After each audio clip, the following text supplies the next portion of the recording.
My name is Pam Van Alstyne, and I live in the tiny little town of Silva, in the mountains of western North Carolina. And you can imagine my surprise when I was notified by Baby Lock that they like my fall quilt.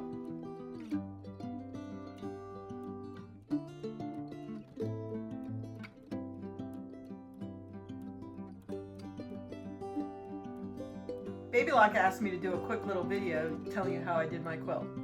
So here goes. I started doing my quilt when I purchased this pattern. In 2023, I decided it was time for me to do something for myself, and this was going to be the pattern I made for myself this fall. Very quickly, I'll show you where all of my work gets done.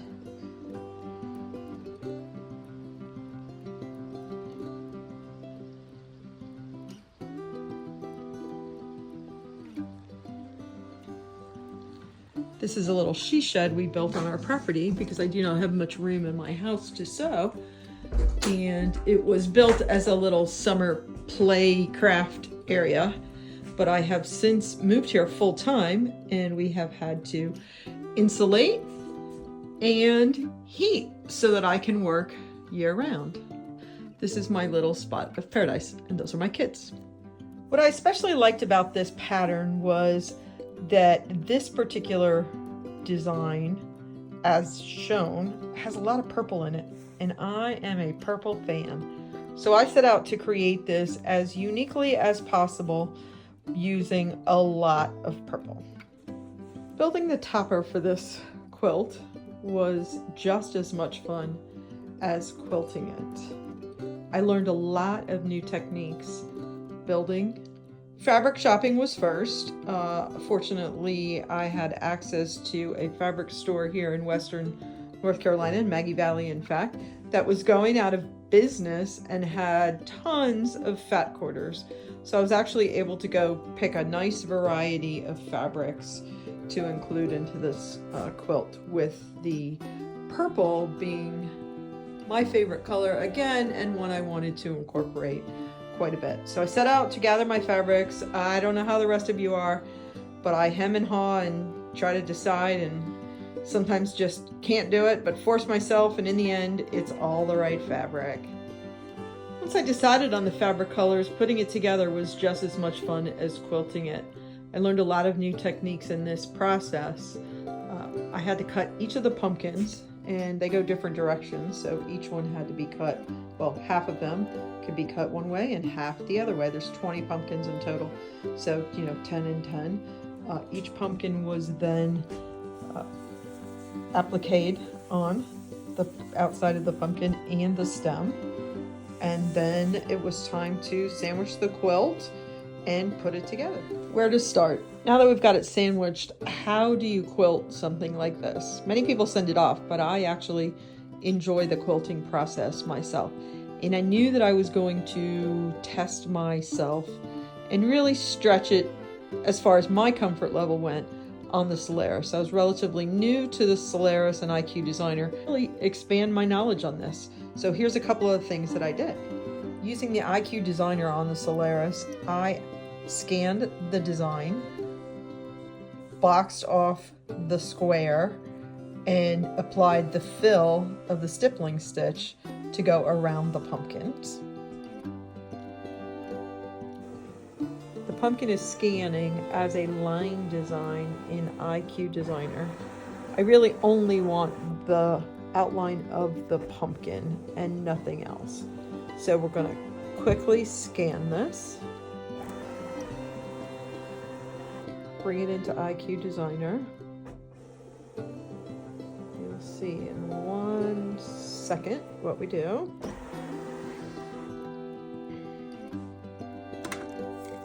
Here we go. Here's our design.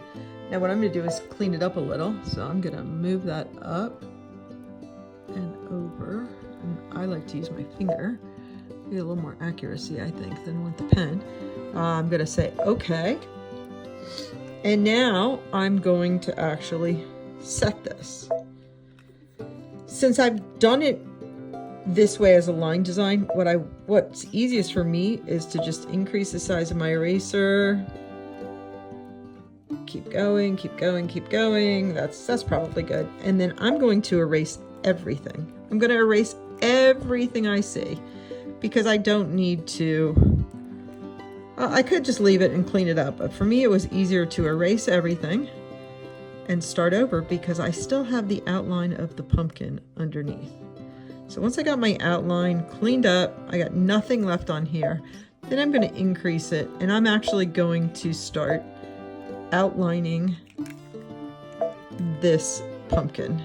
And I'm just going to do it as best I can. It doesn't need to be perfect, but I'm going to get it as best I can with no openings all the way around.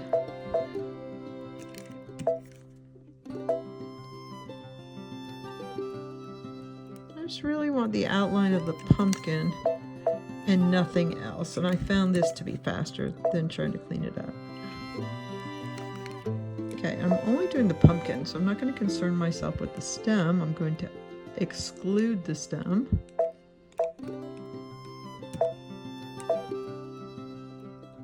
There we go. And let's see what we got. We have a pumpkin. Now I'm going to fill my pumpkin. And I chose to fill my pumpkin with a design. This was the design I chose. And this design, when I chose it, was close to what I wanted, but not quite what I wanted. So I actually edited it a bit, and I increased the size by 30%. So that spread the lines out a little more. I think that's about what I got. And then I also rotated them occasionally. And then I was ready to go. Now this will convert to an embroidery pattern, and away we go. And it's ready to embroider. And you can see that's exactly what was embroidery. Okay, pumpkins are done. I have not filled in this area yet, and I couldn't decide what I wanted to do. And here the fabric was different throughout. The angles are different throughout. So what I came up with was just a design that was a straight stitch. So I used rulers going around, trying to end in as many pieces as possible, you know, as few pieces as possible. It goes all the way up the top. So these two are together, these two are together, these two are together. The edges were separate, but again, together, together, together, all the way through. So now the center of the quilt is done.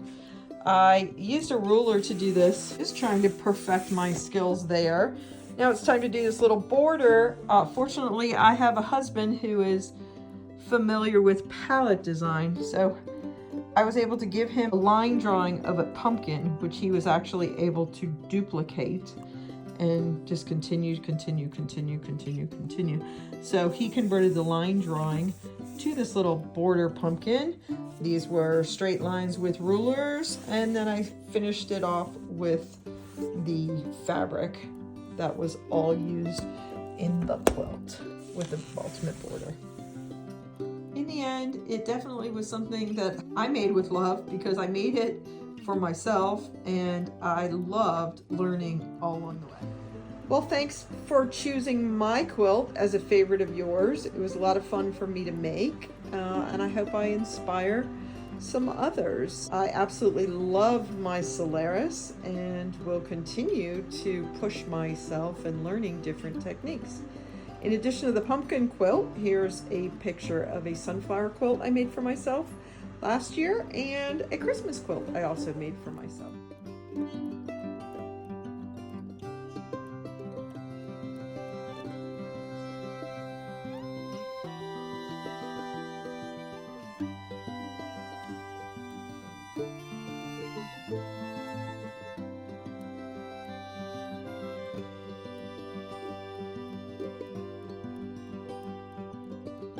It's cool here in the mountains, so I like to have a blanket to lay with every night while I'm watching TV.